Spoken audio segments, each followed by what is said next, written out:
Sesión, después de las que ha realizado Marta Arroyo y Sandra Moros, conservadoras de aquí del Iván, bueno, pues digamos que la sesión de hoy va a tratar un poco del tema realmente no sé muy bien qué va a tratar, ¿vale? Lo digo así sinceramente, pero he traído muchas cosas con el fin de que la acumulación de información en contra de anularla nos dé algunas pistas, ¿no? Habéis tenido los dos textos que os han enviado, os enviaron uno primero, después otro.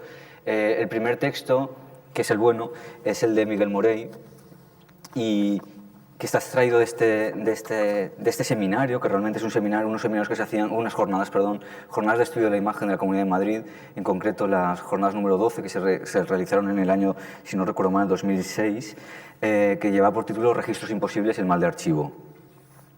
Y que dentro de diferentes textos, ¿no?, e intervenciones de artistas que trabajan con esa temática o que se pueden englobar dentro de la temática del archivo, dentro del arte contemporáneo, que intentaremos ahora definir un poco a qué nos referimos cuando hablamos del archivo en arte contemporáneo, está el texto del lugar de todos los lugares, consideraciones sobre el archivo de Miguel Morey.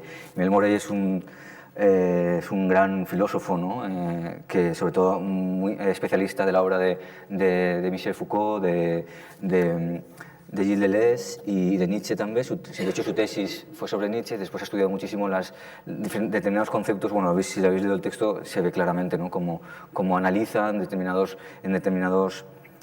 fases del trabajo, sobre todo de Foucault, y cómo la visión que tiene Deleuze de Foucault al respecto de algunas de las cosas desde el punto de vista de la arqueología, de la genealogía, que son, digamos, los dos grandes conceptos en el trabajo de Foucault, ¿no? El texto realmente es interesante, es muy interesante, creo que es muy denso también. Supongo que bueno, pues yo sigo releyéndolo y la verdad es que sigo viendo cosas que no me acordaba, ¿no? O sigues como entendiendo de nuevo algunos conceptos que sí que les has asimilado, pero que de repente los vuelves a ver de otra forma. De hecho, tuve la oportunidad de coincidir con Miguel Morey en el pasado mes de octubre-noviembre, en Huesca, en Visiona, en un programa que se hace, un seminario que se hace sobre la imagen, y estuvo muy bien porque básicamente rompió todos los esquemas que más o menos dicen este texto, o rompió parte de los esquemas que comentan este texto, sobre todo porque este texto, claro, ya tiene más de 10 años, y también la acumulación, digamos, de información y de textos escritos a propósito de este tema, del tema del archivo en el arte contemporáneo, se ha duplicado, bueno, se ha multiplicado por mucho, ¿no? Muchos más textos y mucho más. Digamos que se ha convertido, digamos, en una línea de trabajo, en un gran tema, ¿no?, dentro del arte, ¿no?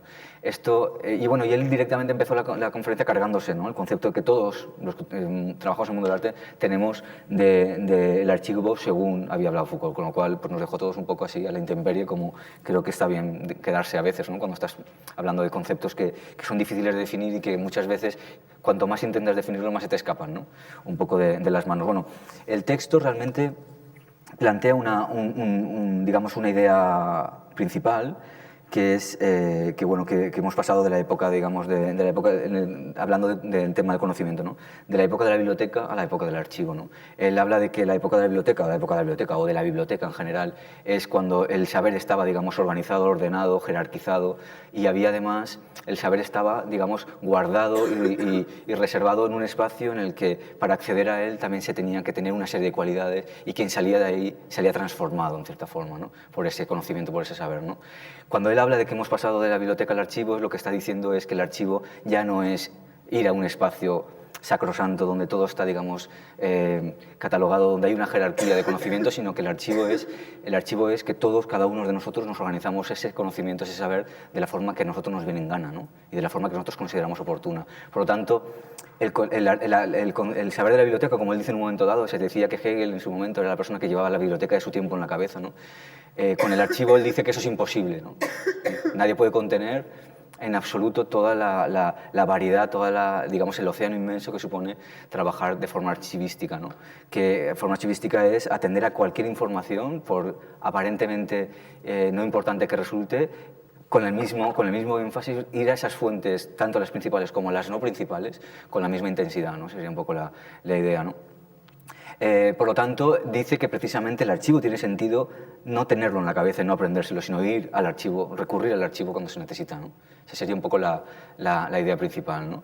mientras que en la biblioteca sí que había una serie de saberes y una serie de obras que eran absolutamente imprescindibles conocer o saber previamente antes de ponerse casi a hablar sobre ellas o hablar de las tuyas propias, ¿no? Bueno, el texto, como digo, tiene muchos matices, hay cosas que a mí me parecen muy interesantes, tampoco me voy a extender mucho porque el texto está como está y es perfecto tal cual, ¿no? Tiene al final como una especie de clausura, ¿no?, del texto que realmente es bastante pesimista, ¿no?, al respecto de hacia dónde va la educación y digamos, esta sociedad del archivo que nos depara. Él, claro, está hablando también de este tipo de conocimientos que se ha diversificado mucho, que se plantea en términos de mucha instantaneidad, de mucha información, digamos, fragmentaria, mucha información que no viene dada por una idea concreta, sino que viene dada precisamente por muchísimas ideas diferentes, ¿no? Y que eso también a nivel... hay que reeducarse los propios educadores al respecto de cómo educar, ¿no? En un momento en el que el archivo ha asumido, digamos, el papel dentro del conocimiento, ¿no? Bueno, tiene muchos datos así que realmente son interesantes, ¿no? Y sobre todo, también a mí me parece una cosa interesante que él dice en un momento dado, una frase que a mí siempre me sorprende, que si queremos entender algo del pasado debe evitarse leerlo desde el presente, ¿no? Él hace como que es justamente lo contrario a muchas de las teorías actuales también sobre el anacronismo de la historia, sobre digamos, la interpretación o la sobreinterpretación de determinados sucesos que han ocurrido en el pasado y que desde luego desde nuestro presente son vistos de otra forma porque evidentemente los analizamos desde el presente, ¿no? A mí me parece un debate muy interesante al respecto de cómo analizar las cosas del pasado desde el momento presente, sobre todo cuando hablamos de imágenes, porque las imágenes, claro, han variado mucho, ¿no? O mejor dicho, las imágenes, algunas son las mismas, pero nosotros hemos cambiado mucho, ¿no? Es decir, la forma en que la ética, por ejemplo, ¿no?, que la ética es una cosa donde las leyes no llegan, o donde las leyes no llegaban, entraba la ética, pero de repente, claro, la ética va moldeándose y es muy diferente en determinados espacios, ¿no?, en determinados países, en determinados contextos, ¿no? Lo que en un momento no estaba mal, no sé, todo lo hemos visto, por ejemplo, con todo el tema de la violencia de género. En un momento dado era una cosa que no se hablaba o se asumía como natural, incluso que se asume y se habla, o no se habla en determinados aspectos todavía, en determinados contextos todavía hoy, pero evidentemente nuestra percepción y nuestra mirada respecto de eso ha cambiado muchísimo, igual que en este tema en muchísimos otros, ¿no? Entonces yo creo que esta forma de analizar desde el presente las cosas del pasado, todos recurrimos a anuncios de los años 50, 60, 40 y vemos cosas que nos escandalizan, ¿no? Y que no son cosas que son en absoluto, de momento, al menos desde en ese momento no eran absolutamente ilegales, ¿no?, o legales, simplemente era una forma de decirlas. En el mundo del análisis de las imágenes, en el mundo del arte también se da mucho esto y yo creo que lo analiza muy bien con esa frase Miguel Morey, ¿no?, en ese texto. Y el otro texto, que os hemos enviado después, es un texto que publiqué en la revista Lars en el año 2009 y que habla muy concretamente de la fotografía, ¿no?, el poliedro de la fotografía, registro, documento, arte y plusvalía, ¿no? Como veis, aquí tenemos dos palabras de esas que están en el texto, también incluidas aquí registros, documentos, que aquí teníamos. Allí estaba en singular y aquí estaba en plural. No sé si eso dice algo, pero bueno, es importante en este sentido hablar en plural porque vamos a ver diferentes formas de entenderlo a partir de casos de estudio o de ejemplos muy concretos, ¿no? En este texto simplemente se habla de dos cosas, ¿no?, del concepto de imágenes frente a fotografías, de cómo ha cambiado nuestra percepción en un momento dado en que las redes sociales y sobre todo la instantaneidad que nos da poder fotografiar directamente con un móvil o con cámaras que están conectadas a internet y que directamente estás enviando la imagen casi en tiempo real a un medio de comunicación, a alguna agencia de noticias o a algún canal de televisión, etcétera, casi en tiempo real, frente a la fotografía entendida como aquel lenguaje que necesitaba de un medio físico para verse, ¿no? Entonces el texto ya tiene unos años, ¿no? Entonces yo creo que también venía a anunciar algo que ya era patente, pero que yo creo que se ha hecho todavía más claro recientemente, ¿no? Y después también en una segunda parte del texto, en un segundo, digamos, apartado, se hablaba de la pérdida y recuperación del aura por otros medios, ¿no? Entonces ahí básicamente se hablaba un poco del mercado, ¿no?, del mundo del arte, del mundo de la fotografía, de cómo la fotografía, a partir del texto, ¿no?, de Benjamin, ¿no?, tanto de la obra de arte en la época de su reproductividad técnica como en Pequeña historia de la fotografía, que también hay algunos ejemplos sobre eso, y cómo realmente la fotografía había asumido determinados conceptos auráticos de las pinturas, de los dibujos, de las esculturas, cuando precisamente era un medio que había nacido precisamente para democratizar, ¿no?, la imagen y para realizar un número de copias ilimitado, ¿no? Entonces, bueno, planteaba un poco ese debate, que es un debate que siempre acaba donde siempre, en el capital, en el mercado, y es el que en cierta forma delimita, ¿no?, o deslinda, ¿no?, muchas veces los límites, ¿no?, del arte, ¿no? Bueno, pues esto es a propósito de los textos. Si queréis comentar alguna cosa o queréis preguntar algo, pues lo hacemos ahora, o si no, al final, como queráis, ¿vale? Si no, empezamos a ver un poco bueno, el texto, la presentación, perdón, tiene 3 partes, 3 capítulos: registros, documentos y relatos. Y después, pero hay cuatro notas previas. 4 notas previas que bueno, está planteado realmente como la presentación como si fuera un pequeño libro con 3 capítulos, como digo, cada uno de los cuales tiene algunas partes, no tienen subapartados, pero sí que tienen determinadas cosas que ir explicando, y como, bueno, pues como a veces ocurre con los libros, pues tienen notas previas, ¿no? En este caso está extraído de la pieza documental, bueno, de cine, de Alain Resnais y de Chris Marker, que es Cuando los hombres mueren se vuelven historia, cuando las estatuas mueren se vuelven arte. Esta botánica de la muerte es lo que llamamos cultura. Esa sería la primera. La segunda está extraída de una entrevista, una conversación entre George Steiner y Borja Hermoso, que salió publicado en El País en el 1 de julio de 2016, y que, como veis, pone: profesor Steiner, ¿qué es ser judío? Y él contesta: un judío es un hombre que cuando lee un libro lo hace con un lápiz en la mano porque está seguro de que puede escribir otro mejor. Esa definición me parece la mejor definición independientemente de, claro, aquí tendremos que hacer muchos matices al respecto de qué entendemos por judío. Evidentemente, lo que entiende George Steiner por judío no tiene nada que ver con el sionismo ni con la religión judía, ¿no? Parece bastante claro, ¿no? Sino con otro tipo de planteamiento que, a mi modo de ver, es el que, bueno, a mí desde luego que me interesa y es el que interesa a la mayor gente que, estando en cultura, se interesa por conceptos como el archivo, como el texto, como la importancia un poco de los textos y de las imágenes en relación o en contraposición, ¿no? Que es el que, bueno, en cierta forma, una sustitución de las religiones por la cultura, ¿no? O sea, vendría a ser lo mismo, ¿no? Yo creo que eso viene dado por una generación que desapareció, que está desapareciendo. Los pocos que sobrevivieron al Holocausto están desapareciendo porque son todos muy mayores, y que representa un concepto digamos, de intelectual o de personaje, ¿no? Con toda la escuela de Frankfurt, con toda esa especie con toda esa dispersión, con toda esa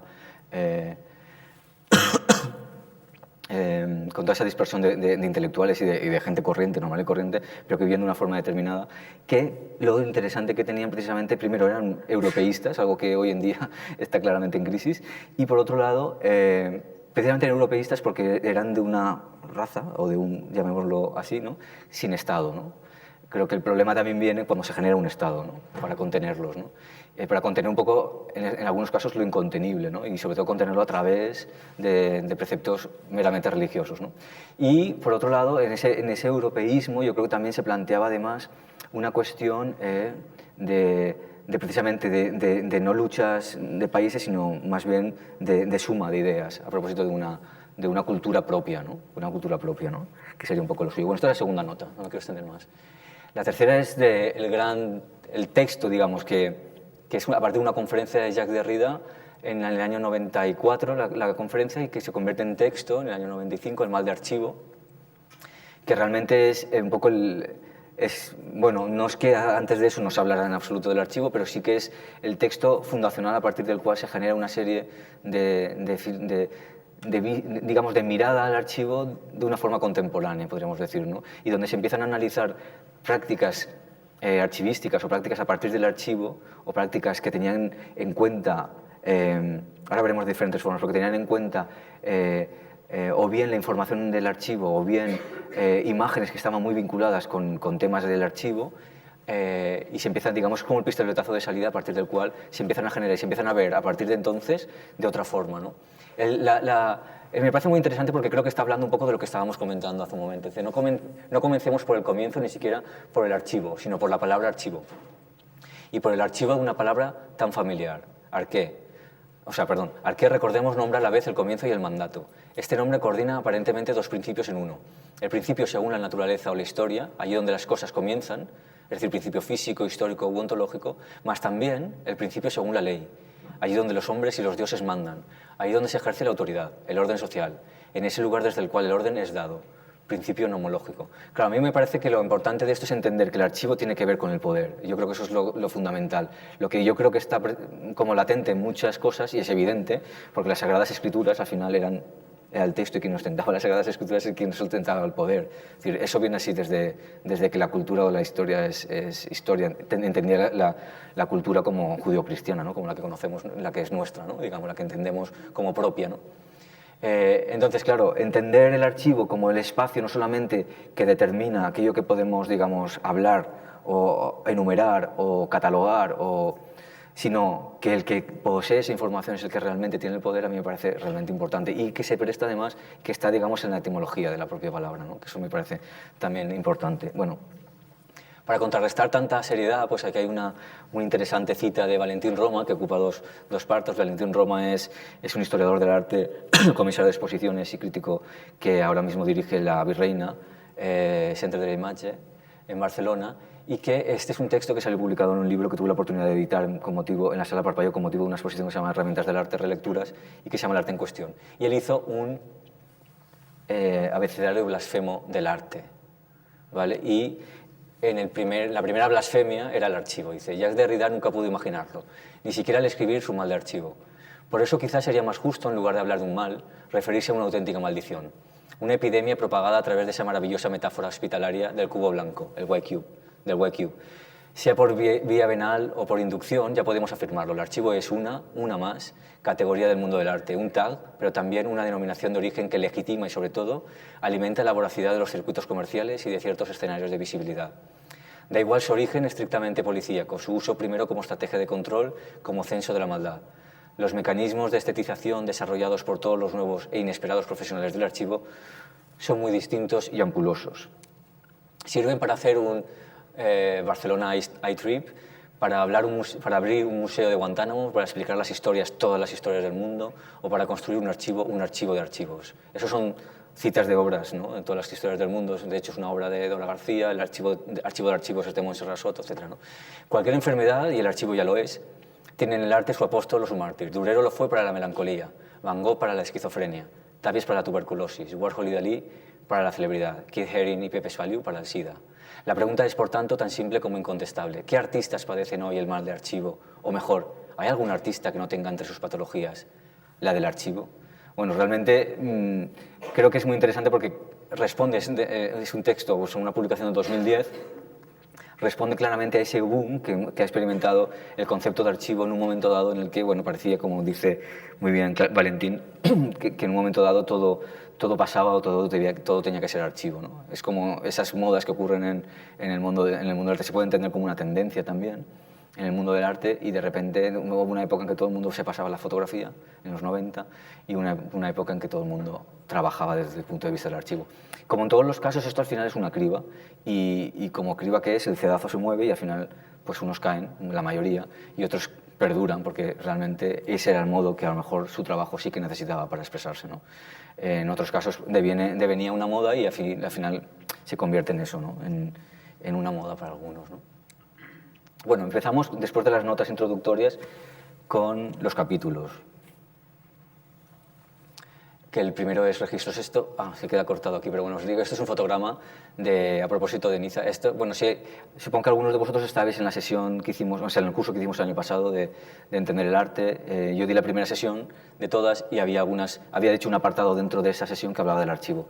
Esta imagen, de hecho, esta obra, que es a propósito de Niza, de Jean Vigo, estaba ya en esto, ¿no? Me parecía interesante esta imagen, espero que no acabéis así vosotros la charla, pero me parecía interesante porque bueno, es un cortometraje realmente muy interesante que lo que critica realmente es esa, digamos, bueno, lo que plantea en determinados, es muy conocido, seguramente muchos lo habéis conocido, ¿no? O sea, lo habéis visto, pero plantea, digamos, la dicotomía o como esas dos caras que tenía la ciudad de Niza en los años finales de los 20, principios de los 30, donde mucha burguesía la burguesía iba a veranear, ¿no? Y entonces pues contrapone muy claramente y de una forma muy interesante, ¿no? Y muy novedoso para esa época. Después es una cosa que se ha utilizado mucho, pero en su momento es muy novedoso, cómo contrapone esa especie de cara a la galería, que es el paseo marítimo de Niza, con las casas que están más cerca de la playa, y después casi como un giro de cámara, que existe realmente un giro de cámara, da la vuelta y vemos la otra Niza, ¿no? La Niza de todos aquellos que trabajan para que los otros que están en el paseo marítimo, es decir, en el escenario, puedan seguir viviendo como viven, ¿no? Entonces es muy interesante porque denuncia de una forma muy explícita y bueno, muy clara, muy política, ¿no? esa doble función, ¿no? Empezar el capítulo he empezado por la definición de la RAE, ¿no? Registro y la acción de registrar. Registro es acción. He cogido solo algunas acepciones de algunas definiciones que tienen muchas. La primera va a ser bastante clara, acción de registrar, con lo cual ya nos podríamos ir directamente a registrar, pero en la 9 y la 11 también están muy bien, que es la novena es asiento que queda de lo que se registra. O sea, un registro también es aquello que tú escribes o que certificas que ha pasado, ¿no? Y por otro lado es un libro a manera de índice donde se apuntan noticias o datos. A su vez, el verbo, la acción registrar, es mirar, examinar algo con cuidado y diligencia, que también nos interesa mucho porque realmente yo creo que algunos de los planteamientos, ¿no? que se proponen, ¿no? en este magma, ¿no? de concepto que se llama archivo, muchos de ellos son trabajos de investigación, trabajos serios de investigación, de mirar detalladamente, con cuidado y diligencia, algo que al final solo puede ser, digamos, expuesto y debe ser solamente expuesto como proceso, es decir, que ese trabajo que se ha realizado para llegar a cierta conclusión debe ser visto también y debe ser entendido casi como el proyecto en sí, no como un proceso previo para enseñar otra cosa, ¿no? Después, la segunda acción de registrar es examinar algo o a alguien minuciosamente para encontrar algo que puede estar oculto, lo cual también tiene mucho que ver con la investigación. Y en la décima es inscribir mecánicamente en un disco, cilindro, cinta las diferentes fases de un fenómeno. Este es el que nos interesa realmente, porque en el ámbito de la cultura realmente podemos entender la fotografía, podemos entender el cine, podemos entender determinados planteamientos, digamos, por supuesto la música, ¿no? El arte sonoro. Y el 11 ya es todavía más claro, ¿no? Grabar imágenes o sonidos, ¿no? Bueno, pues vamos a ver algunas cosas. Pues, bueno, solamente son imágenes así con un texto, con el pie de foto, digamos, y aquí podemos, claro, imaginar registro, que podemos entender por registro en arte contemporáneo prácticamente todo lo que se utiliza, lo que se realiza de forma, incluso aquellas cosas que se escriben, pero sobre todo a mi modo de ver aquello que utiliza una máquina, ¿no? Para registrar, para grabar, Es decir, a mí sí que me parece interesante aplicar en cierta forma digamos, la tecnología, determinada tecnología en un momento determinado, si era cine mudo, si eran unas cámaras de una forma o son de otra, si ahora se hace con el móvil o se hace con... En cualquier caso, registrar. ¿Y registrar qué significa a mi modo de ver también? Pues cuando registras una imagen en un formato X, ya sea una fotografía, ya sea una imagen en móvil, ya sea una película, realizas una película, estás basándote en una cosa que existe previamente, es decir, que ocurre en el mundo real. Lo del mundo real también es difícil de definir, ¿no? Pero en esto que está ocurriendo ahora, ¿no? En el ocurriendo ese que tenemos todos los días, ¿no? Y puede ser que tú te estés inventando algo, como está haciendo Ceci Gaberto, que pone el hombre de la cámara como un hombre pequeñito que está encima de la cámara, o sea, la cámara la convierte, digamos, en monumento, y es el hombre el que, en cierta forma, se mete por cualquier espacio con esa cámara, que a su vez es un monumento, como digo, para registrar aquello todo absolutamente que se mueve, ¿no? Esta película, que a mi modo de ver es una de las mejores películas que nunca se han hecho, ¿no?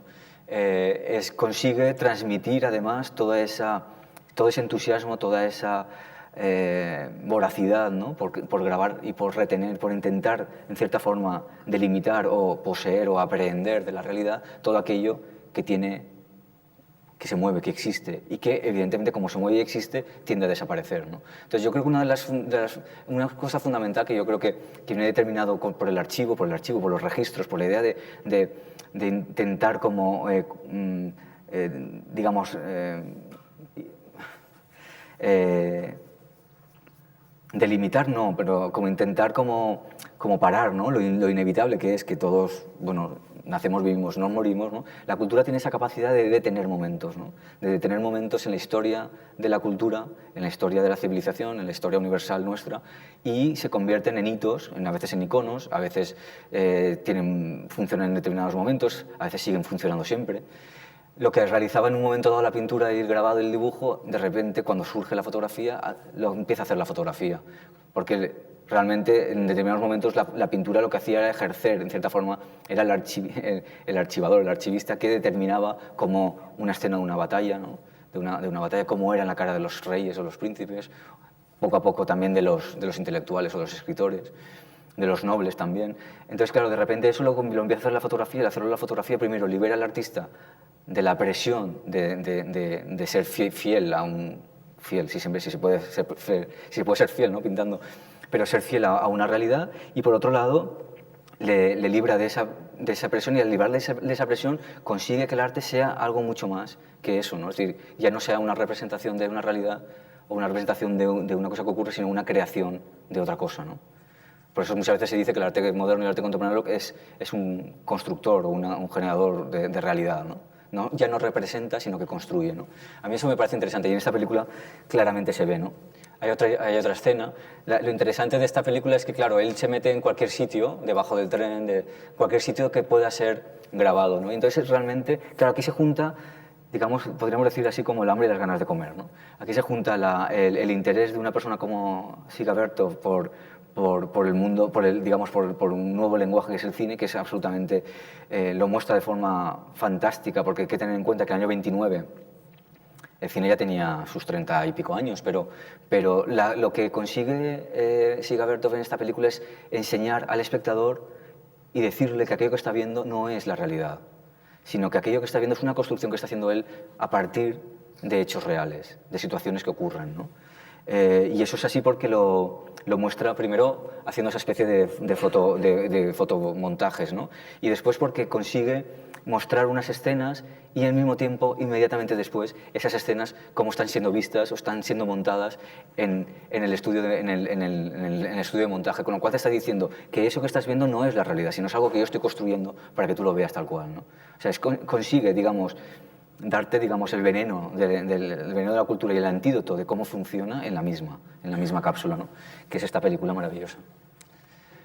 He puesto también esto es un frame o un fotograma de otro cineasta también espléndido, ¿no? Holandés, Joris Ivens. Bueno, este lo he traído un poco a colación porque hemos visto estas escenas o este tipo de imágenes muchas veces en la fotografía, digamos, lo que se llamaba históricamente la fotografía documental, ¿no? de los años 30, 40, 50, ¿no? Pero bueno, he querido traer un fotograma porque realmente es un cortometraje, debe tener alrededor de, no sé, recuerdo ahora mismo, 12, 15 minutos, como mucho. Y también yo creo que es todo un repaso, si ves esa fotograma, y es simplemente una cosa tan sencilla como en la ciudad, creo que es en Ámsterdam o en Rotterdam, no estoy seguro, creo que es en Ámsterdam, simplemente está la vida de la ciudad y de repente viene la nube y empieza a llover, y cómo reacciona la gente ante la lluvia. Pues unos cogen el paraguas, otros entran en el tranvía, la gente corre por la calle, después escampa y vuelve la vida a la normalidad. Es tan sencillo como contar ese relato, ¿no? Hablaremos también en el último apartado de los relatos, pero todo lo que estamos hablando ahora ya son relatos para contarnos la vida, la realidad, la forma en que el arte, si es bueno, tiene que contarte una historia, ¿no? O no, bueno, ya veremos después de eso. Perdón. Bueno, esto sí que es una fotografía tal cual, de Horacio Coppola, maravillosa, ¿no? La vida, ¿no? Una vida feliz, ¿no? Una ciudad como Londres en el año 35, una escena que podría ser perfectamente también un fotograma de una película, ¿no? O de un cortometraje de esa época, pero en este caso es una fotografía, es decir, existía como copia y generalmente iba montada con un passepartout, un marco, y estaba puesto en la pared. Eso es importante, porque aquí las vemos todas, es decir, aquí vemos todas estas imágenes unificadas. La fotografía, como bien dice Chevrier, tiene la capacidad de unificar, o de, no sé exactamente qué palabra dice, pero de unificar todo lo que muestra. Podemos estar viendo imágenes maravillosas de una cosa y justo lo contrario, y como las vemos en el mismo formato, todas entran de alguna forma de la misma manera, ¿no? En nuestra cabeza, ¿no? Pero realmente no es así, ¿no? Cada una tiene un contexto, ¿no? La fotografía tiene esa capacidad y ese veneno también, esa dificultad, ¿no? Esta es otra maravillosa, ¿no? De Rivadavia, entre Salguero y Medrano. Me parece muy interesante porque todo indica que habla de un sitio de encuentro entre dos calles, pero lo que estás mostrando es el pie bueno, sí, es el pie del zapato, súper brillante, que está intentando abrir o que no se cierre una puerta, ¿no? Como una especie de intersección entre una acción. Me parecía que el título aquí funciona como un título realmente bastante moderno, ¿no?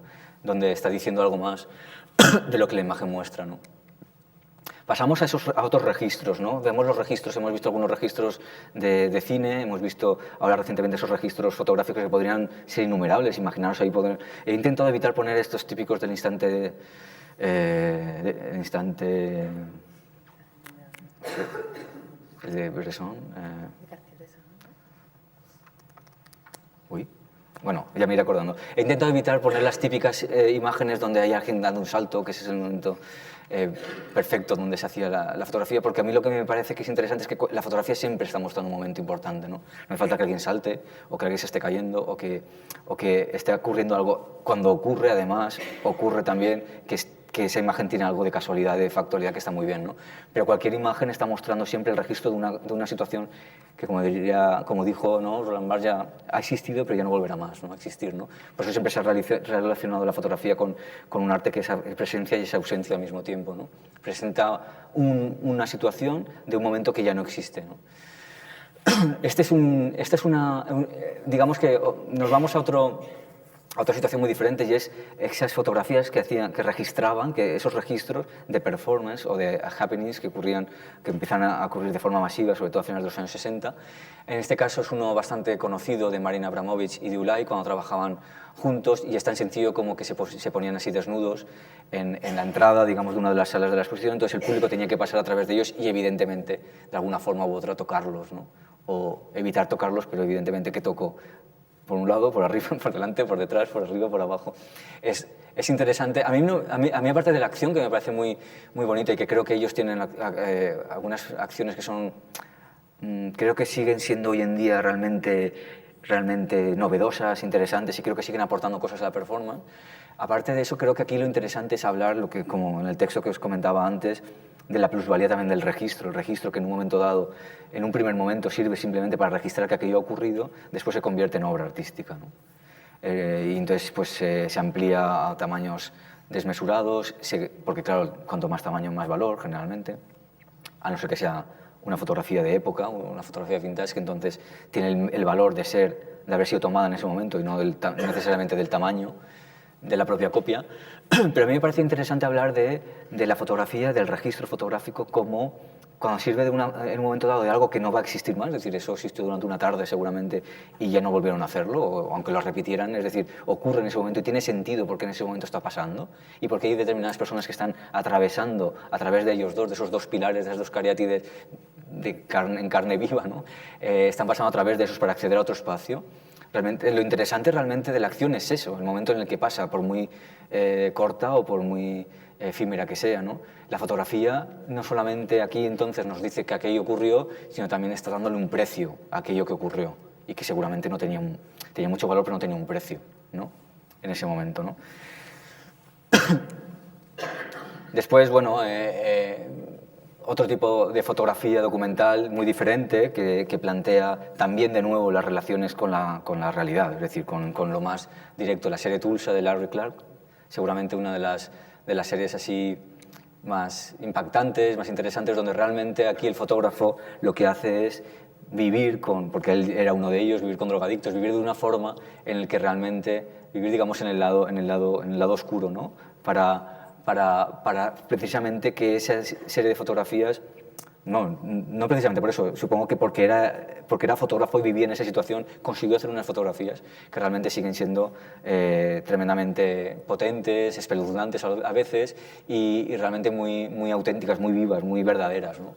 Siendo como son escenas bastante duras, ¿no? Algunas un poco más que otras. Estas tienen la cualidad de esa especie de composición atípica, de que no hay un intento de agradar en ningún caso, sino de registrar, intentar como ser real, digamos, ser como sincero con el momento ese que está viviendo e intentar reflejarlo de la mejor forma posible, ¿no? Aunque la mejor forma posible sea pues mostrando a un drogadicto seguramente bueno, pues muriéndose, y esto que es como una composición bastante atípica, ¿no? También Larry Clark tiene una película que que a mí por lo menos me pareció que en su momento fue muy importante, Kids, de 1995, donde vuelve a hacer lo mismo, pero con no exactamente igual. Es, digamos, está pasada por el filtro de los años 80 y 90, podría decir, pero realmente muestra un grupo de adolescentes que viven bueno, durante un periodo corto de tiempo una serie de experiencias, ¿no? Y que creo que la forma en que él refleja a estos adolescentes vuelve a ser una forma... Esto, por ejemplo, son actores. Bueno, no sé si todos, pero desde luego la chica de la derecha es una actriz que después ha hecho bastantes trabajos, o sea, que es bastante conocida. Pero tiene esa actitud muy, sobre todo muy urbana. Larry Clark es como...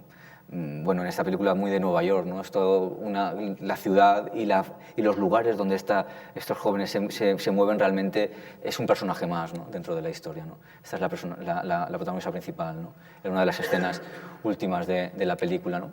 Después hay otros planteamientos, digamos, de registros que tienen como finalidad lo que podríamos denominar otra pata muy importante y tremendamente, digamos, abundante en la fotografía, que es la de la catalogación, ¿no? La catalogación ya la hacía August Sander, ¿no? August Sander, que es un fotógrafo de finales del siglo XIX, principio del XX, ya catalogó los oficios, las profesiones de sus contemporáneos, ¿no? De sus coetáneos, en una serie de fotografías magníficas, ¿no? Lo que se llamó la nueva objetividad. Y realmente, pero hay una serie de proyectos y de trabajos, aquí solamente he puesto dos, como podrían haber seguramente miles y miles, pero que me parecen significativos, del año 63, las 26 gasolineras de Rusia, que son simplemente, aparte de fotografías maravillosas, muy bien hechas, de una arquitectura muy peculiar, ¿no? de las gasolineras de Estados Unidos, que sabemos que es un país que se ha creado básicamente por y para el automóvil, ¿no? Un país como Estado, no como territorio, evidentemente, ¿no? Y entonces, bueno, pues es un trabajo realmente interesante de Rusia. Prácticamente todo lo que tiene es interesante. Gran parte, sobre todo de esta época, es maravilloso, ¿no?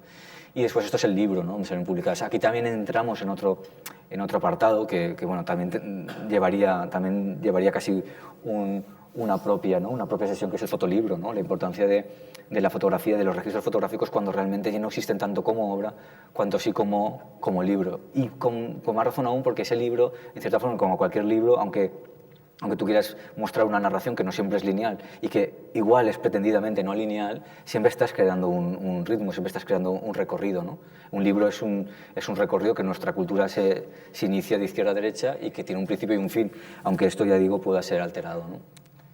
Y después, por supuesto, pues, también toda la obra inmensa, ingente, ¿no? de Bernie y Hila Becher, que hicieron durante pues, varias décadas, ¿no? Pues desde los 50 hasta los años 2000, que es cuando fallece Bernie, y después Hila en el 2015, una serie de catalogaciones en este caso son las casas de entramado de madera, pero que podrían ser pues, las torres de agua o las antiguas fábricas, elementos muchas veces industriales, otras veces que dicen mucho de la pertenencia, digamos, a un territorio, a un país, a una forma de vida, ¿no? Mientras que otras veces esa especie de arqueología industrial casi, que ellos, digamos, fotografían para que no se pierda o para en cierta forma catalogar esa pérdida que es inevitable también, en cierta forma muchas veces no responden tanto a un territorio como una forma de entender bueno, pues el mercado, el negocio o la industria, ¿no? Aquí vemos en este caso los depósitos de agua. Son series que generalmente realizan durante mucho tiempo y que van incorporando. Siempre lo interesante de este tipo de trabajos, a diferencia, por ejemplo, de las de Rusia, que veis que son variadas, es decir, que en cierta forma cada gasolinera está tomada de una forma, aunque hay algunas que sí que algunas tienen una morfología que se repite, pero lo que es totalmente característico de los Becher es precisamente que siempre se plantea de una forma frontal, perfectamente encuadrada, casi con los mismos centímetros por un lado que por otro, ¿no? Hay como una auténtica... Son fotografías hechas casi con escuadra y cartabón, ¿no?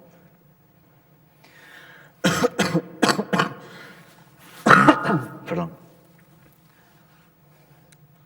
Bueno, ese sería el primer capítulo, que no sé si me estoy extendiendo mucho, la verdad es que no quería ser muy el segundo capítulo, que es la de documentos. En los documentos, la verdad es que aquí he puesto algo que es de, bueno, la obra Atlas, la ingente obra de Atlas de Richter, que realizó entre 1962 y 2013, ¿no? Y que tiene este aspecto, ¿no? Bueno, este aspecto, muchísimas paredes llenas de material hecho de fotografías, ¿no? En la línea, ya veremos después. Yo os dejaré, si acaso, estos planteamientos así más claramente del archivo y que sobre todo generan un archivo y un atlas. El atlas vendría a ser como la enciclopedia visual, ¿no? O una especie de archivo visual, es decir, sin necesidad de texto. Eso, si os parece, lo dejamos para la otra sesión que haremos, ¿vale? Bueno, documento. Primera, segunda y tercera acepciones. Diploma, carta, relación u otro escrito que ilustre acerca de algún hecho, principalmente de los históricos. Ahí se me han ido un poco en cambiar de ordenador, se me han ido los espacios, perdón. En segundo lugar, escrito en que constan datos fidedignos o susceptibles de ser empleados como tales para probar algo. En tercer lugar, cosa que sirve para testimoniar un hecho o informar de él, especialmente del pasado. Un resto de vasija puede ser un documento arqueológico. Y el verbo es probar, justificar la verdad de algo con documentos. Y en segundo lugar, instruir o informar a alguien acerca de las noticias y pruebas que atañen a un asunto. Bueno, como documento podríamos utilizar cualquier cosa, pero yo me he ido por la tangente y voy a mostrar solamente o casi exclusivamente libros y catálogos de arte que se han ido publicando, pues por ejemplo aquí en el IBAM en el año 92 aproximadamente, yo creo que sería, ¿no? El de la exposición histórica de Gordon Matta Clark aquí en el IBAM.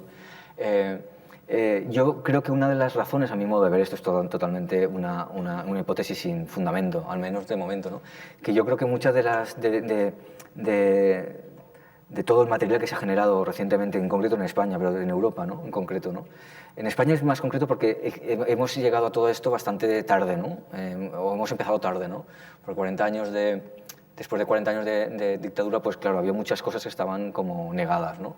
Y de repente creo que se nos ha acumulado, hemos tenido como una especie de bulimia de muchas cosas, ¿no? Pero que era necesario, digamos, tenerla, ¿no?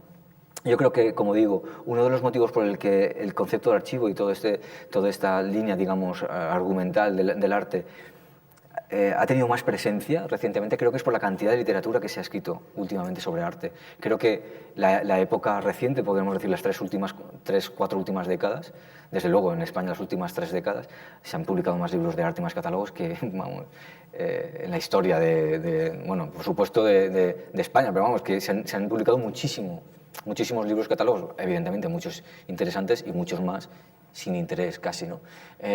Pero que lo que vengo a decir es que los propios documentos, los propios catálogos, ¿no? Los libros, ¿no? Que analizan de una forma muy concreta el arte moderno y el arte contemporáneo, es una herramienta muy nueva para entender digamos, nuestro presente, para entender qué es lo que estamos, digamos, generando, ¿no? Al mismo tiempo que estamos... No quiero decir que no hubiera antes también libros y catálogos, por supuesto que los había, pero la abundancia que ha habido, digamos, en las últimas décadas, yo creo que también ha hecho que acelerara, en cierta forma, una mirada precisamente sobre los propios libros y sobre los propios documentos artísticos, ¿no? Aquí vemos otro ejemplo también de una exposición que también se hizo aquí en el IBAM, en el año 96, de Juan Downey. Esto es una exposición de Marcelo Espósito que se hizo en La Gallera. La primera, digamos, de la serie de exposiciones que se hizo cuando se abrió por primera vez La Gallera, pues también ahora 20 años, o 19, puede ser. Esta es un libro que, digamos, recoge una magnífica exposición que se hizo en el EAC, cuyo comisario fue Eugeni Bonet, que era Movimiento Aparente y que hablaba básicamente de algunos de 6 artistas o 6 cineastas que habían trabajado de una forma ontológica el tema del cine, ¿no? Del film experimental, sobre todo. Aunque no se vea casi, es un catálogo de Isidoro Valcárcel Medina, Ir y Venir. Solo veis ahí como una especie de hecho como si fuera en perspectiva, así, ¿no? Como tres cajas alargadas, que realmente son como cajas de archivos en las que la exposición tenía unas cajas donde estaba lleno de fichas de estas típicas de archivo, ¿no? De bibliotecarias, ¿no? Este es un catálogo muy interesante, muy sencillo, muy pequeño, de los artistas Bledi y Rosa, valencianos, y la exposición se llama Origen. Y es un catálogo pequeño que se realizó en una exposición que tuvieron ellos en Olot, en Girona, en el año, pues, principios de los 2000, ¿no? Lo interesante es que veis, digamos, esta es la cubierta, el Origen se leía cuando desplegabas la cubierta y y se podía leer todo el texto, y después estas son como las imágenes, realmente era todo texto, y las imágenes eran como postales o como fichas que tú las ponías donde querías dentro del texto, estaban sueltas, ¿no?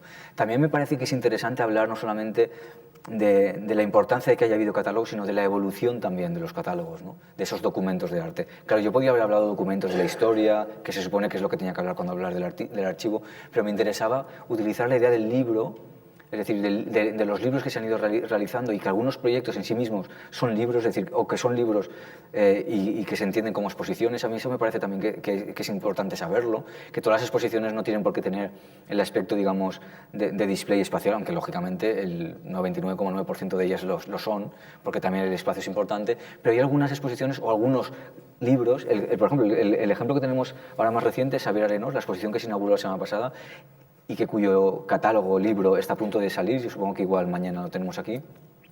Él no lo considera un catálogo de la exposición, sino la octava obra de la serie, ¿no? que ha hecho en la exposición. La exposición son 7 obras que están expuestas en la galería, y para él esa es la octava, ¿no? Y esa octava también porque ha incluido, por ejemplo, una serie de collages que solo existen para la publicación. Son fotografías, son fotocollages que él ha hecho a partir de precisamente las obras que sí que están representadas en la exposición, pero que existe solamente como publicación, como publicado en el libro, ¿no? Es un catálogo que, si os interesan los catálogos así poco especiales, os recomiendo, y además va a ser, cosa que poco común también, bastante económico, ¿no? Que no es común tampoco en los catálogos de los museos, ¿no? O sea que yo creo que es importante también hablar de... Este es el libro del arte en cuestión que os comentaba, del cual hemos sacado lo del abecedario blasfemo del arte. El texto del abecedario blasfemo del arte de Valentín Roma está incluido en este libro. A mí, por ejemplo, en este proyecto, que fui yo el que lo realicé, por lo tanto, yo sabía por qué queríamos hacer un libro. Es decir, aquí la idea no era hacer en absoluto un catálogo de la exposición, sino un libro que tuviera otra vida diferente a la propia de la exposición, y salió, de hecho, como 2 años después, ¿no? Es decir, la importancia, por lo tanto, era generar otra cosa que estaba vinculada al proyecto expositivo, pero que evidentemente era otra cosa muy diferente. Era un libro donde determinada gente, pues Marina Garcés, Daniel García Andújar, Belén Gopegui, Rogelio López Cuenca, Miguel Morey, Antonio Orihuela, Nacho París, Valentín Roma y Virginia Villaplana escribieron textos que se vieron después ubicados ahí. Y entonces la referencia a la exposición simplemente eran unas fotografías del propio proyecto, ¿no? Este es otro que se realizó también en La Gallera, Cine Infinito. Un catálogo muy interesante porque realmente estaba hecho estaba impreso sobre papel casi de pulpa, este papel que es casi como de distín telefónico, entonces era bastante grueso pero pesaba poco. Este tipo de cosas que claro, no se ven en una foto, son muy importantes a la hora de pensar al editar un libro, es decir, de generar un documento, de generar un registro, un recuerdo de lo que fue o lo que será la exposición, porque cuando se ajusta ese tipo de cosas es porque tiene una vinculación, o debe tener una vinculación muy directa con el proyecto, ¿no? Es un libro magnífico también, con una exposición que se hizo en la Reina Sofía, con y contra el cine, en torno a mayo del 98, pero este, por ejemplo, es de tapadura, tiene un aspecto que lo ves como el lateral, tiene un aspecto casi como de cinta de Betacam, ¿no? Antigua, ¿no? Este es un trabajo de una exposición que se hizo en el EAC sobre John Cage, realmente muy, vamos, es como, parece que esté la propia portada, ¿no? Cantando y al mismo tiempo en silencio, ¿no? Tiene una cosa muy de Cage, ¿no? Esta portada, ¿no? Después, esto es un libro también, bueno, que también tiene, a mí me parece también muy interesante, pues Capital Archive de Daniel García Andújar. Son libros que cada uno de ellos, bueno, pues tiene alguna particularidad. Y bueno, y este sobre todo, que a mí me parece representativo también de esta eclosión, de este boom un poco del mundo del archivo, con esta exposición que comisarió George Didi Uberman en la Reina Sofía, y que hablaba, y que era, bueno, pues el libro es magnífico, pero también la exposición, aunque era también un compendio de muchos trabajos de artistas que estaban vinculados, pues eso, con esas prácticas del archivo que comentamos, ¿no? Es un libro que os recomiendo, o sea, es un catálogo que realmente vale la pena. Esto todo venía porque a mí me parecía, acabamos con 2 fotografías, este apartado. Esta es una exposición que ahora mismo está en la Virreina Centre de la Imatge, que se llama Copy, la obra de los monstruos, y a mí me parece interesante porque, como veis claramente ahí, ¿veis? Estos son 4 libros o revistas o folletos que están puestos con alcayatas directamente sobre la pared y que se convierten en objetos comparados a una fotografía, ¿no? o a cualquier, o en este caso también que Copy hay muchísimo humor gráfico porque se trabajó muchísimo en periódicos y en revistas haciendo humor gráfico, ¿no? Entonces me parecía que, bueno, esta idea del documento, que ya el documento ya no se pone no necesariamente una vitrina o se convierte como una cosa que puedes incluso como ojear o mirar, sino se convierte ya en parte de una estética. Porque claro, porque las publicaciones y los catálogos lo que creo que funcionan especialmente es cuando son realmente registros, ¿no? Testimonios, ¿no? Testigos de una época concreta, ¿no? Porque en cierta forma están escribiendo una historia que se hace en tiempo real y que muchas veces no tienes como al hacerlo, evidentemente no tienes la perspectiva, ¿no? Pero pasa el tiempo y eso realmente está definiendo, ¿no? Muy claramente ese momento histórico, ¿no? Ese momento social, político, estético, de todo tipo, ¿no? Y esta es una fotografía de la exposición de Xavier Arenós, que os estaba comentando que el catálogo va a salir recientemente. Este es un libro que también está dispuesto de la misma forma, con sus 4 alcayatas. Es un libro de la editorial Rodó Ibérico, el primer libro que se publicó en la editorial Rodó Ibérico, que como sabéis es una editorial española, pero que estaba asentada en París en la época franquista, donde estaban prohibidos determinados libros, y es la Guerra Civil Española, ¿no? Su libro sobre la Guerra Civil Española, ¿no? Es una exposición que además, bueno, aprovecho para anunciarlo, ¿no? Porque yo creo que es una exposición realmente interesante, sobre todo si estáis interesados en... Bueno, es una exposición que habla de 2 cosas muy concretas. La planta baja habla del pabellón español de la República del año 37, que en buena parte se conformó y se preparó desde Valencia, que fue el año ese que se vivió peligrosamente en Valencia del 36 al 37, porque fue capital de República. Y después en la parte de arriba está dedicado, que es en este caso esto está en la parte de arriba, al Instituto para Obreros, ¿no? que hoy en día es el solar que llamamos el solar de jesuitas, ¿no? Bueno, es una exposición que realmente plantea bastantes de estas cuestiones que hemos analizado de una forma muy sutil y sobre todo a mí me parece muy interesante haciendo obras escultóricas y artísticas, no solamente mostrando libros, aunque también muestre uno, ¿no? Bueno, llegamos al tercer apartado, ¿no? Al tercer capítulo. Ahora pondremos un vídeo para relajarnos un poco. El capítulo 3 se llama Relatos. También hablaremos el próximo día, aunque yo creo que más o menos todos lo conocéis, o gran parte de vosotros lo conocéis, que es el panel 45, bueno, es el Atlas Mnemosyne de Avi Warburg, en concreto el panel 45, ¿no? Esto es Avi Warburg, voy a hacer una introducción muy somera, fue un historiador del arte alemán que básicamente, a mí me parece que este dato es significativo, ¿no? Hijo de banqueros que decidió renunciar, digamos, a la empresa familiar.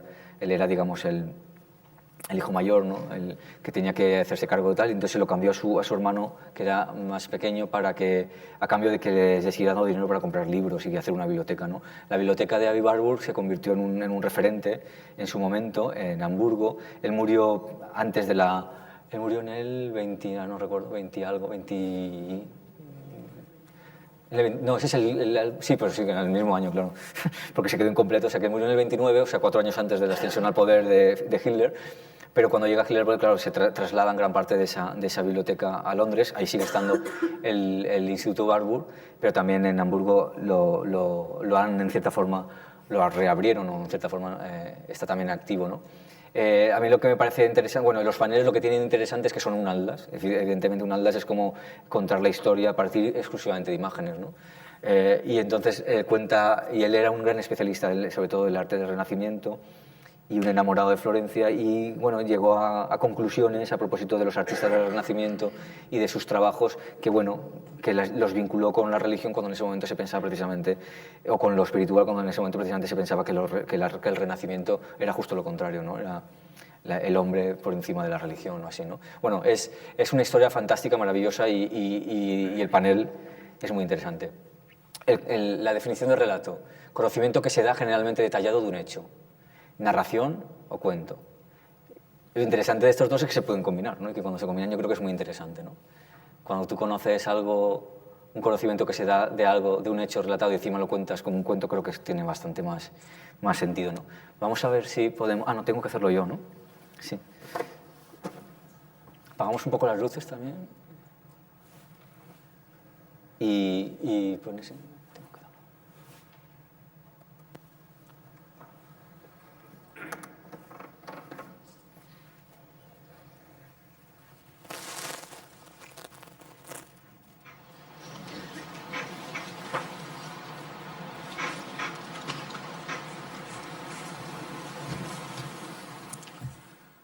Your Majesty, Your Royal Highnesses, Excellencies, members of the jury, distinguished laureates, ladies and gentlemen, it is a great honor to stand here before you tonight. Perhaps, like the great maestro Riccardo Muti, I am not used to standing in front of an audience without an orchestra behind me, but I will do my best as a solo artist tonight. I stayed up all night last night wondering what I might say to this august assembly, and after I had eaten all the chocolate bars and peanuts in the mini bar, I scribbled a few words. I don't think I have to refer to them. Obviously, I am deeply touched to be recognized by the Foundation, but I've come here tonight to express another dimension of gratitude. I think I can do it in 3 or 4 minutes, and I will try. When I was packing in Los Angeles to come here, I had a sense of unease because I've always felt some ambiguity about an award for poetry. Poetry comes from a place that no one commands and no one conquers, so I feel somewhat like a charlatan to accept an award for an activity which I do not command. In other words, if I knew where the good songs came from, I'd go there more often. I was compelled in the midst of that ordeal of packing to go and open my guitar.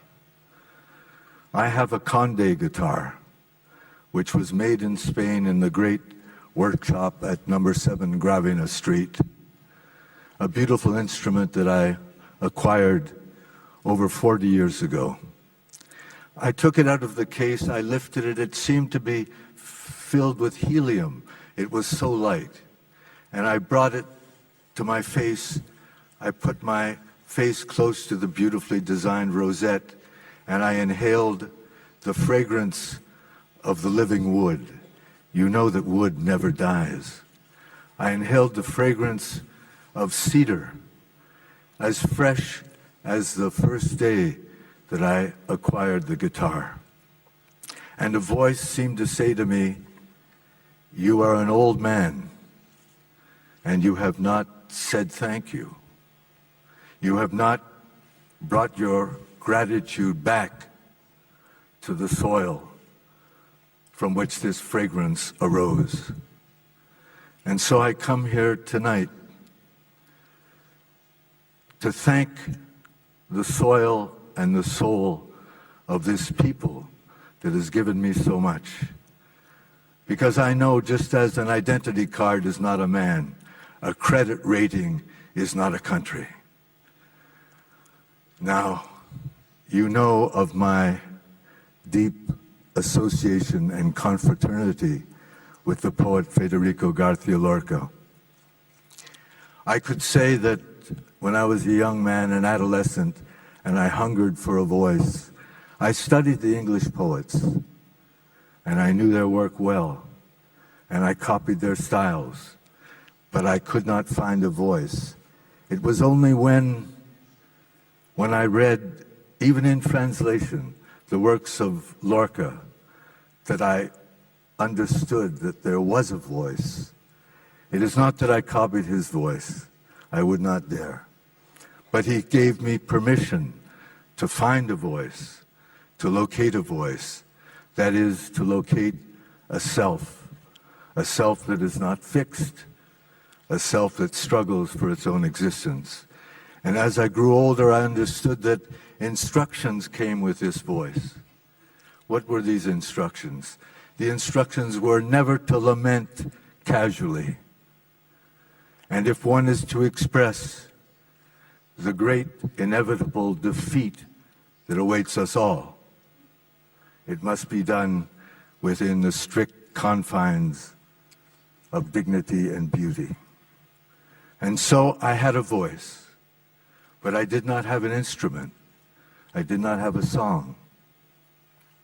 And now I'm going to tell you very briefly a story of how I got my song. Because I was an indifferent guitar player. I banged the chords. I only knew a few of them. I sat around with my college friends drinking and singing the folk songs or the popular songs of the day, but I never in 1,000 years thought of myself as a musician or as a singer. One day in the early 60s, I was visiting my mother's house in Montreal. The house is beside a park, and in the park there's a tennis court where many people come to watch the beautiful young tennis players enjoy their sport. I wandered back to this park, which I had known since my childhood, and there was a young man playing a guitar. He was playing a flamenco guitar.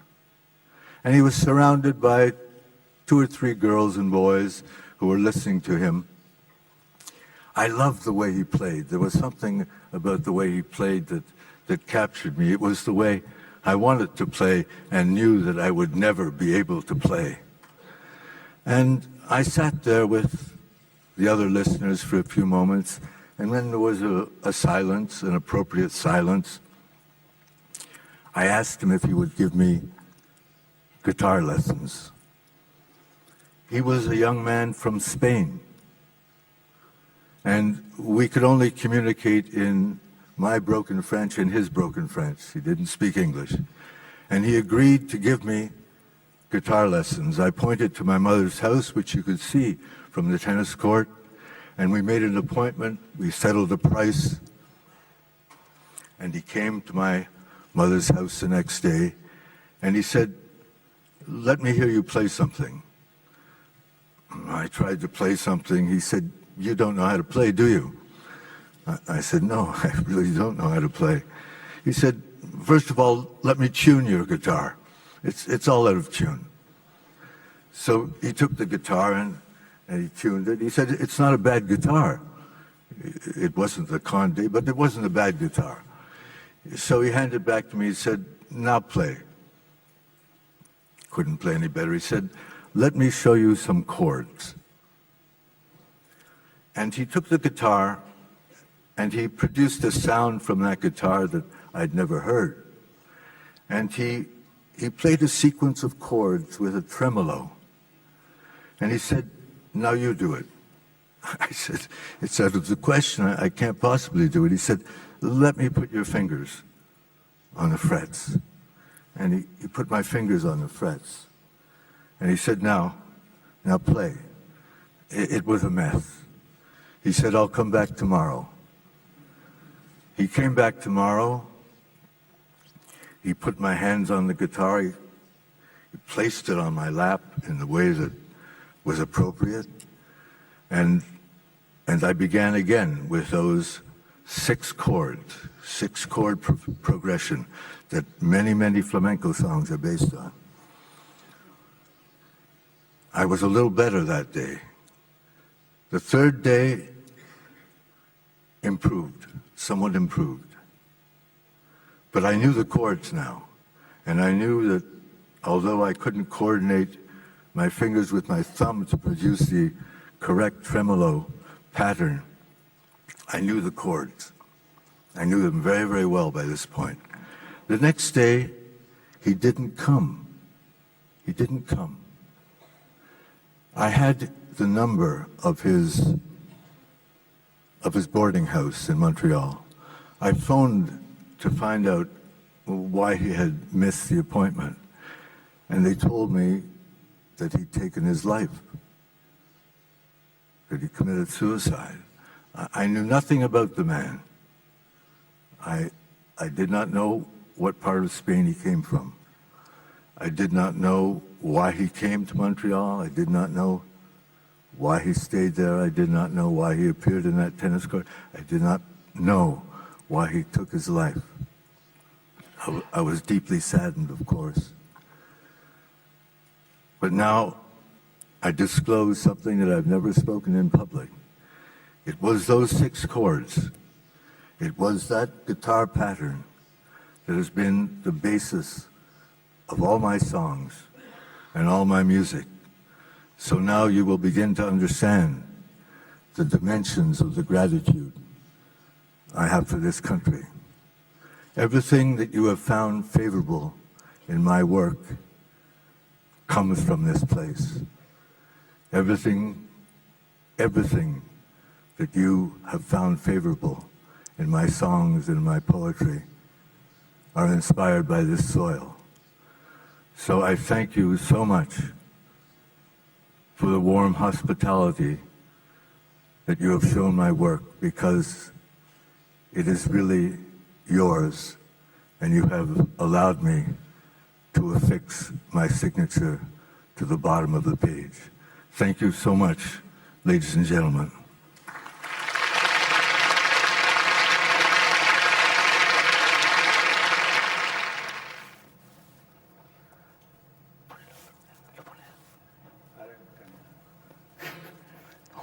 ¿Cambia?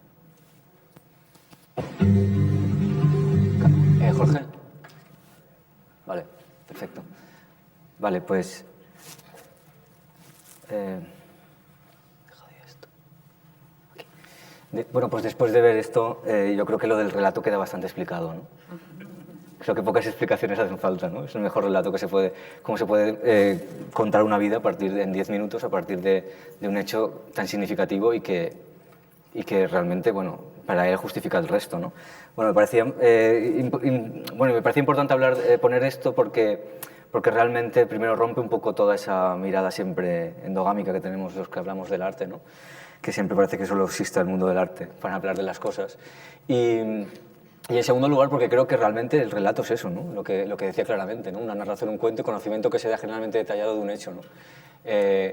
Creo que la palabra relato está como muy en la boca de todo el mundo últimamente. Hay relatos para contar, ¿no?, la identidad de un pueblo, de un país, de una comunidad, para contar la historia de una exposición, para contar un libro, para inventarnos imaginarios, ¿no?, posibles, ¿no?, para salir un poco de lo nuestro o para intentar definirlo de mejor forma. Es decir, el relato, el concepto de relato está ahora en todos los sitios, ¿no? Y creo que el arte durante una época tuvo al relato como aprehensión, ¿no? Le tuvo como bastante en un momento dado en el que precisamente había que hacer cosas realmente muy crípticas, poco entendibles, donde realmente no se explicaran necesariamente bien las cosas, o donde esa explicación tenía que buscarse, digamos, muy profundamente y después de saber y de descifrar muchas cosas previas. Pero bueno, también hay otro tipo de trabajos, y ahora vamos a ver 3 artistas, 2 además que trabajan aquí en Valencia, y Fernando Brais, que es un peruano. Este apartado está aquí, aunque yo creo que he puesto por no acabar con Leonard Cohen, pero yo creo que podría haber acabado con Leonard Cohen. Y de hecho, estos trabajos que vemos podrían ser registros, podrían serlo, ¿no? Porque es algo que se escribe o que se dibuja en un sitio, también puede entenderse como un registro. Desde luego son documentos y, por supuesto, que también conforman un relato. O sea que, en cierta forma, creo que son obras o proyectos que muestran muy claramente este tipo de planteamientos. Curiosamente, he elegido solo 3 artistas para dejarme también otros proyectos para la otra sesión. 3 artistas que realmente son pintores o dibujantes y que lo hacen, digamos, lo que hacen es pintar, generalmente a partir de documentos, las cosas que he elegido. Pintan libros que ya existen, pintan periódicos, pintan documentos, los dibujan, pero los pintan, es decir, crean otra cosa que no es el documento original, ¿no? Crean una obra que es una obra que está basada en un documento real, pero que es otro documento, que es real también, pero que en cierta forma también es ficticio de aquello que muestra, ¿no? Esta imagen es de Fernando Brais, es un artista peruano que nació en 1965 en Lima, y este es un proyecto que se llama El mundo en llamas. Lo interesante de los proyectos estos, en concreto el de Fernando Brais, es que es como contar la historia de algunos hechos concretos, de la historia universal, de hechos concretos de cada uno de los países donde expone, a partir de documentos, pero sin mostrar los documentos, sino dibujándolos, pintándolos, ¿no? Claro, aquí lo que habría que que entonces aquí entramos en un debate muy interesante, que es, el documento no hemos dicho que es un documento que da cierta forma una veracidad a aquello que muestra, es decir, no es algo que viene de un momento histórico, de una situación concreta y que certifica en cierta forma la autenticidad de aquello que ocurrió. ¿Qué pasa cuando ese documento, en vez de estar presente por sí mismo, está dibujado, está interpretado, ¿no? Está, digamos, igual mantienes la dimensión de, digamos, el tamaño, pero unificas todo porque hay un estilo, porque aunque todos nos pusiéramos aquí a calcar el mismo dibujo, cada dibujo tendría nuestro propio estilo, nuestra propia caligrafía, por lo tanto estás marcando claramente que ese documento ya no es un documento ajeno, ni es un documento institucional o es un documento objetivo, sino que es de repente un documento que ha pasado por las manos de un artista y por lo tanto al convertirse en obra de arte es otra cosa, ¿no? Como estas portadas de periódico, por ejemplo, aunque no se ve muy bien, pero bueno. Y sobre todo a mí me parecía interesante que la forma de mostrarlo es como si tuvieras en las paredes un libro abierto, ¿no? Un libro abierto en el que realmente hay columnas, hay filas, hay columnas, la disposición tiene sentido en algunos casos, empiezan y acaban, otras veces es como un continuo, veis que en algunos casos faltan entre medias, es decir, hay también una especie de, bueno, es evidente que la forma de montar esa narración sería como si en un libro pues utilizamos más espacios, más puntos de aparte, si dejamos el capítulo más o menos corto, es decir, hay como un lenguaje, si queremos formal, de display expositivo, que también en cierta forma nos está recordando otros ritmos que pueden ser, evidentemente lo más normal es pensar en un libro o en una publicación, pero que también en el cine también no es lo mismo un cambio de plano que un fundido en negro, ¿no? Entendemos que cada lenguaje tiene sus propias herramientas, sus propios matices para hacernos, digamos, para contarnos esa narración o esa historia de una forma concreta, ¿no? Aquí vemos con más detalle algunas, ¿no? En este caso concreto es Dibujando la historia moderna, veis el título, ¿no? Dibujando la historia moderna, ahí realmente está todo concentrado el concepto de su trabajo, ¿no?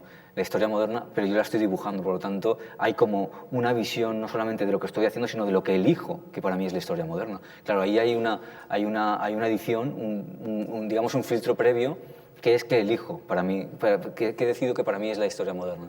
Y después, por otro lado, lo dibujo yo, con lo cual la incorporo a mi forma de ver el mundo, ¿no?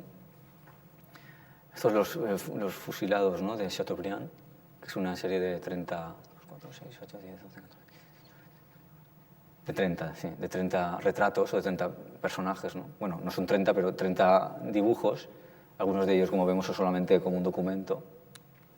Y este también con más detalle pues es Pasolini, ¿no?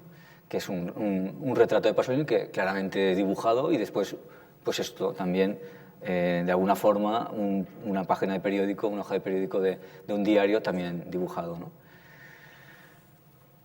Es que incluso en el caso de que, como creo que debe suceder, no hay ningún cambio de ese texto que hay ahí, digamos, dibujado del original, evidentemente ya no es el texto original, ya no es la impresión de un periódico, ya no es el periódico puesto en una pared, ni siquiera la fotografía de un periódico puesto en una pared, sino es la recreación a través del dibujo de un periódico, ¿no?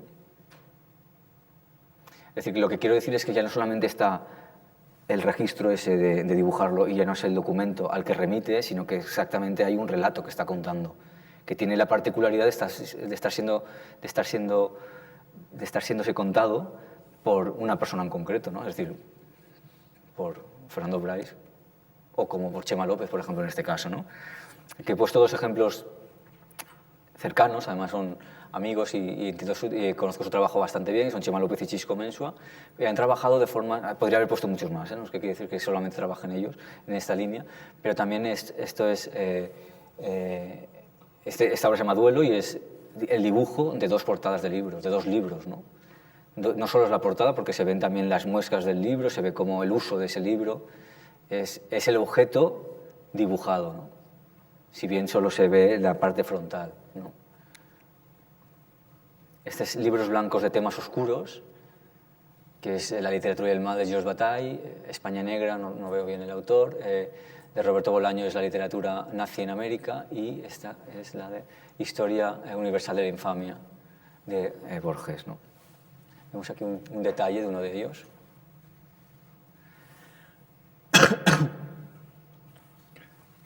En este caso, bueno, en el de Fernando Bryce también es muy importante el título, ¿no? Libros blancos de temas oscuros y el otro era Dibujando la historia moderna. O sea, son títulos que ya te están indicando bastante bien. El de Pasolini es bastante neutro, pero los otros sí que son libros, o sea, son títulos que te están indicando bastante bien cuál es la actitud del propio artista al respecto de aquello que muestra, ¿no? Hay como, por lo tanto, un componente ideológico, ¿no? En este muy claramente, ¿no? Las páginas de un libro de símbolos en el que aparece en este caso concreto la esvástica de diferentes formas. La esvástica, que es un símbolo muy antiguo y que lo utilizó el ejército nazi, pero que existía desde luego mucho antes, y que lleva por título diseño gráfico, ¿no? Con lo cual también da mucho que pensar respecto de lo que puede pensar el diseño gráfico y aparte de la importancia también de la propaganda, ¿no? De la importancia de la propaganda en determinados símbolos, ¿no? Este también de Chema es Lo negro y sus canciones y realmente es un díptico, que es el libro así como sin abrir, ¿no? Con la portada del libro y el lomo que se ve un poco y el libro abierto que es blanco, ¿no? Ya digo, hay muchos casos que se podrían haber puesto y muchos ejemplos que se podrían haber traído aquí a colación, pero bueno, estos yo creo que lo importante es que se entienda un poco lo que se quiere decir, ¿no? Lo que se está intentando contar, ¿no? Estos son de Chisco Menso. Chisco Menso trabaja de muchas formas a través de lienzos, pero yo me he centrado en la parte suya más dibujística y en concreto en estos trabajos que son polípticos. La mayoría de ellos que siempre incluyen el título, casi como si fuera una película, el título como un fotograma más, ¿no? Como un dibujo más. En este caso se llama es trance. Y vemos diferentes escenas, ¿no? En este caso concreto pues están bastante vinculados con el mundo de la cultura. Quiero recordar que es un retrato de Beckett, este es Pollock pintando, en fin, este es lógicamente El salto al vacío de Klein. No sé si reconozco uno más, este seguramente, pues no sé si Jim Morrison, alguno de estos, ¿no? Este también es una tumba famosa, que no sé si es Pasolini el que está mirando la tumba de Gramsci o algo así, creo, ¿no? En fin, son imágenes, ¿no? Que ya pertenecen a nuestra historia universal, ¿no? De las imágenes, ¿no? Que son imágenes de los medios de comunicación, por lo tanto son imágenes recientes, modernas, ¿no? Y que están de nuevo pasadas por el filtro de la interpretación, aunque es una interpretación bastante fidedigna, porque estos dibujos están proyectados a la imagen y dibujado a través de la proyección, lo cual es también, para mí, a mi modo de ver, es interesante porque también está utilizando un medio tecnológico para desarrollar digamos una técnica y que bueno, que representa en cierta forma como las secuencias de una escena, ¿no? Como al verlas todas conjuntas, evidentemente está dando una sensación de conjunto y al verlas por separado, cada uno de ellos remite. Esto sería muy claramente lo que podríamos hablar antes de los atlas, ¿no? Del atlas visual a pequeña escala, ¿no? Aunque él tiene algunas obras de 200 y pico horas, con lo cual eso ya ya te indica un poco el volumen un poco de las referencias, ¿no? Y es de nuevo, vuelve a tener esa idea archivística en el sentido de, a lo mejor, en trance pueden haber 350.000 imágenes más que representen el trance. Él ha decidido que fueran estas 12 imágenes, una de las cuales, además, es el título, ¿no? Es decir, la idea del archivo siempre tiene... en sí mismo el archivo tiene una cosa que es su fantasía de totalidad, que es imposible, ¿no? La fantasía de totalidad es propia del archivo, ¿no? El archivo siempre surge con la intención de compilar al respecto de ese tema todo lo posible, todo lo existente de ese tema. Como eso es una tarea no solo ardua, sino imposible de conseguir, por eso el archivo siempre tiene ese punto insatisfactorio en el que tú puedes estar toda la vida y parte de la vida de todos nosotros haciendo una cosa que nunca se acabaría. Tiene ese componente en sí mismo, ¿no? Porque realmente el archivo parte, yo creo, de una racionalidad que es irracional, es decir, que es intentar contener en el aspecto que sea, del formato que sea, todo lo que significa todo lo que representa el mundo, y eso siempre es una tarea ingente e imposible, ¿no? Este es otro ejemplo, No Return. También son escenas, en este caso son escenas de películas, ¿no? O casi todas de películas. Tarkovsky, veo por ahí, Blow Up, en fin, no reconozco todas estas, creo que es Anna Magnani en alguna de estas películas neorrealistas italianas. Esto es, lógicamente, de Rossellini, Alemania año cero. En fin, ese túnel también es conocido. Son escenas de películas, pero que realmente no... Es importante la película, pero es importante también, evidentemente, la narración que se crea a partir de ellas, ¿no? Es una narración que no siempre es fácil, o sea, porque tú no solamente estás viendo esa escena, sino estás recordando, si la reconoces, esa película o esa escena dentro de otro contexto, con lo cual lo que viene a resumir esto es casi una contención que después explosiona, ¿no? Es decir, tú tienes ahí una serie de imágenes que te están mostrando un recorrido, pero que ese recorrido se bifurca y explota muchas cosas cuando tú reconoces esa referencia, ¿no? Lo puedes ver simplemente como una pareja que se abraza en un parque, pero evidentemente si conoces Blow Up, esa es la escena principal de la película, ¿no? Ese tipo de cosas lo hace todavía más, o por supuesto esta, ¿no? Con una de las escenas finales de Alemania Año Cero, ¿no? Son escenas que en cierta forma están no solamente mostrando aquello, como digo, aquello que muestra como esa escena, es lo que un teórico llamó, Jochen Surin, ha llamado los datos extrafotográficos. En este caso podríamos decir los datos extrapictóricos, aunque estén basados en una fotografía, ¿no? Y es que nosotros ponemos en esa imagen no solamente aquello que la imagen muestre, que nosotros vemos, sino todo aquello que sabemos sobre ese tema, que hemos aprendido, o bien por otras imágenes o bien por otros medios que no son imágenes, ¿no? Los datos extrafotográficos. Nosotros cuando vemos siempre pongo el mismo ejemplo, creo que es bastante significativo, una vía de tren y al fondo unos barracones y tú sabes que esa es la vía de tren que llevaba a los judíos a Auschwitz, pues tú puedes ver simplemente una vía de tren y unos barracones al fondo, ¿no? Pero si tú sabes que esos son los barracones de Auschwitz, tú vas a poner sobre esa imagen unos componentes que desde luego la imagen en sí no tiene, ¿no? Porque no los muestran, ¿no? Entonces, esa información que nosotros aportamos porque conocemos por otros medios y que ponemos en cierta forma en esa imagen que estamos viendo, es lo que a mí me parece que ocurre con estas obras, ¿no? Esta es una obra sola, que es simplemente el epitafio en la tumba de Walter Benjamin. No sé si ese es el título, porque no encontré el título, pero vamos, era una forma bastante clara de resumir lo que es. Y de nuevo es una imagen fotográfica del epitafio, digamos, de la tumba, pintada, ¿no? En Portbou, ¿no? Y con la frase famosa, ¿no? No hi ha cap document de la cultura que no ho sigui també de la barbàrie, ¿no? Que es la tesis de la filosofía de la historia. No está en catalán y en alemán. Y acabamos con esta es la última imagen, también de Chisco Mensua. Aquí hemos llegado a un punto en el que solo mostramos la ficha técnica de una obra, que es la famosa de la obra de Durero de La melancolía, ¿no? Si conocemos la obra, la podemos poner sobre eso, sino solo que lo único que vemos es sobre un cuadrito pequeño el texto escrito de la propia ficha técnica de la obra, ¿no?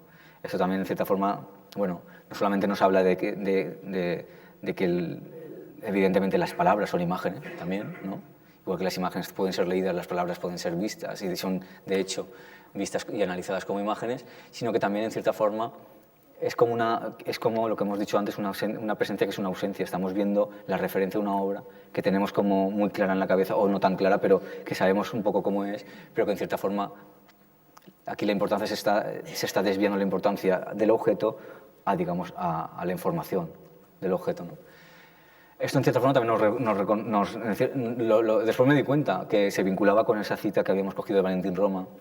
Me decía que cada época necesitaba su apóstol, ¿no? O su mártir, ¿no? Durero para la melancolía, bueno, pues es una forma de acabar con Durero y con la melancolía. Y nada, hasta aquí hemos llegado, espero que no haya sido un tostón y que si queréis, es el momento de si queréis preguntar alguna cosa, que comentemos alguna otra cosa, pues encantado. Muchas gracias.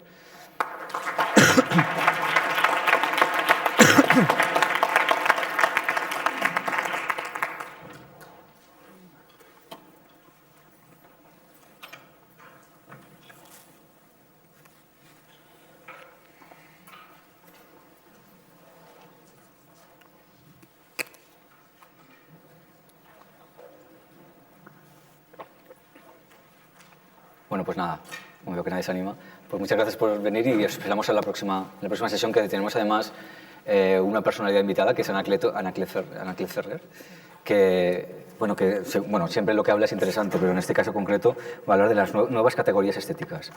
O sea que seguro que está realmente muy bien. Muchas gracias por venir. Hasta luego.